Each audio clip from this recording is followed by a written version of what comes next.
Itong si Attorney Claire Castro ay pumalag din dito sa isa pang kabobohan at isa pang pagiging lokal-loka nitong si Sara Duterte.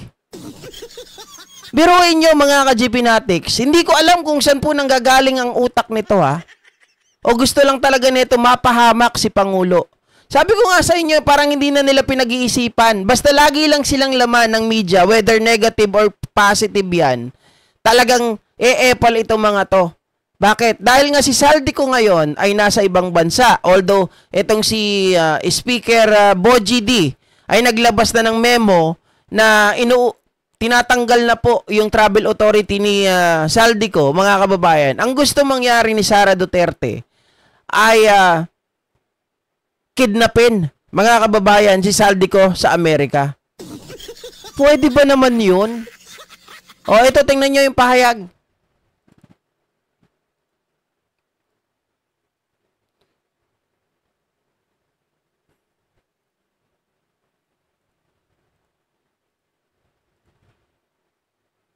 Ay, awit.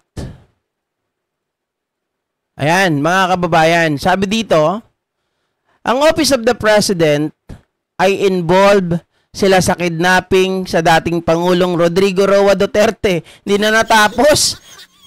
Kaya, hindi na natapos to, kinidnap pa rin.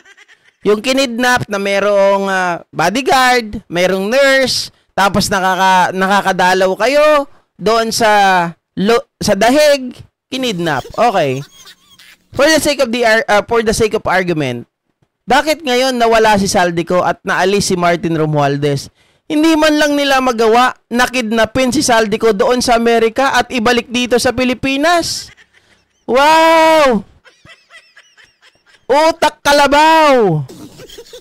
Utak kriminal, tatak kriminal, sabi nito ni Attorney Claire Castro. Mali ang ganyang advice mula sa isang vice presidente. Correct.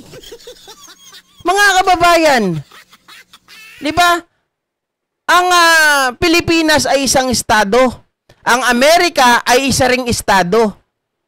Hindi pwede, mga kababayan, mga ka-GPnatics, na tayo ay gagawa ng isang hakbang na labag sa rules, sa batas ng Amerika. At kahit hindi sa Amerika yan ang pagkidnap, mga kababayan, sa ibang lugar, di ba, pagkuha ng isang tao, pagditini mo ng illegal, yan ay bawal. Much more na gusto ni Sara kidnapin si Saldico sa Amerika.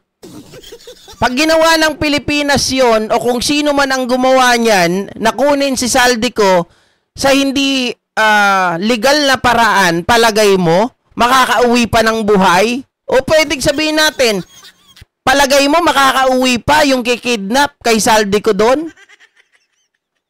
Dalawa lang ang pupuntahan noon, whether ito po ay makulong or mategi. Oh, hindi ko alam kung abogado ba talaga to eh. In any normal circumstances, sabi ko nga, kahit hindi po sa Amerika, ang pagkidnap ay illegal. So therefore, pag nahuli yung nangidnap, makukulong. Eh kung sinasabi niyang kidnap ang ginawa kay Rodrigo Roa Duterte, ganito lang yan, oh. Tayo, kikidnapin daw natin si Saldico sa Amerika, mga kababayan. So tayo ang kikidnap. Di ba makukulong yung kikidnap? Oh, kasi bawal.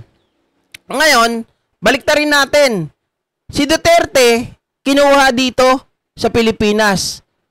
Sabi niya kinidnap. Eh bakit ang pinakakasuhan niya yung mga tao dito sa Pilipinas? 'Di ba? Sila Boying, sila John Vic, sila Nicolas Torre at sila Anyo at kung sino-sino pa. 'Di ba dapat ang kasuhan nila, mga kababayan, kung same logic ang titingnan natin, dapat ang kasuhan nila yung ICC. Yun dapat ang kakasuhan nila. Hindi yung mga Pilipino dito. Hindi yung mga tao, mga kababayan. Kasi sabi nila, kinidnap eh. Hindi GP kasi connivance daw yung mga tao dito. Okay, sige. Pero nasaan yung kaso ng nasa kabila? Kung connivance ito, master yung ICC. 'Di ba? Dapat yun ang kasuhan nila ng una. Bakit di nila kinakasuhan? Pero going back, mga kababayan, natanong ko lang naman yan. Kasi hindi ko alam kung ito ba ay talagang abogada or abugaga. 'Di ba? Ngayon, kikidnapin natin si Saldico sa Amerika. Wala bang ibang legal remedy to get Saldico sa Amerika, Sarah? Aba, hindi ko alam kung saan na napunta yung utak mo. Kinain na ba ng talampakan mo? Oy, wala namang bunganga yung talampakan O, alam natin, mga kababayan, walang bunganga yung talampakan. Kaya lang kasi baka natapakan niya na yung utak niya 'Di ba? Mimi Di Guzman, good morning. Nakakapagtaka, ba't ganito mag-isip ang isang tao? Vice President ka, pero yung remedyo mo sa mga bagay-bagay, manang-mana sa tatay niya. Bakit kamo, mga kababayan? Very short-minded 'Di ba? Short-minded. Hindi makagawa ng mga remedyo, hindi makagawa ng mga pamamaraan, makapag-isip ng tama. Ang kanilang iniisip, shortcut. At the same time, shortcut na ito po ay may kaakibat na paglabag sa batas. Bakit naman gagawin ng administrasyon na kidnapin si Saldico? Kung pwede naman silang makipag-ugnayan legally, 'di ba, sa Amerika to get Saldico. Oh, may mga ambassador naman tayo doon. 'Di ba?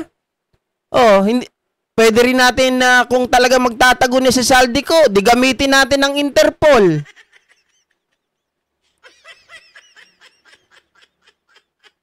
Pero hindi sa pamamaraan ng pagkidnap. Hindi, ganito na lang, tama yung sabi ni Karen Agustin. Kung gusto mo, Sarah, ikaw na lang ang kumidnap. Tingnan natin kung ano ang pwedeng mangyari. 'Di ba? Total, inuutusan mong gobyernong ito Ikaw na lang ang kumidnap. Baka kaya mo. 'Di ba? Itong abugaga. Sabi ni Rudolph Rivera. Diyos ko, mga kababayan, pag ito ang naging abogado mo sa kaso, sigurado talo ka agad.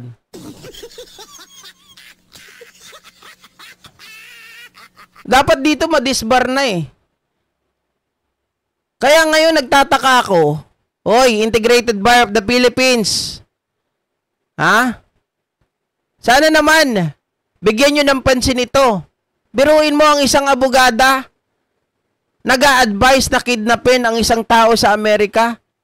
Karapat-dapat pa ba ito? Dapat pa ba na pagbigyan ito? O sadyang natatakot kayo sa mga Duterte? Dapat ito tinatanggalan nyo na. Alam natin, mga kababayan, walang pinagkaiba kung siya ay isang abogada or natanggalan na ng lisensya. Dahil parehas din naman ang kinahihinatnan, parehas na bobo 'Di ba?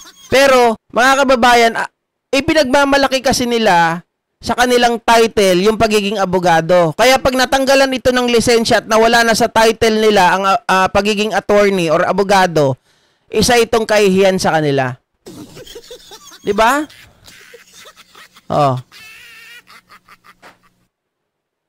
Hindi, abogado po siya, Rudolph Rivera. Kaya lang, gusto natin matanggalan siya ng lisensya. Dito sa pagsasabi na ito, mga kababayan, under yan sa kanila ng kanilang ng Code of Ethics. Nasa canon yan. Sabi ni Sir Smokey, GP, baka sumagot yan. Gawin mo muna akong presidente.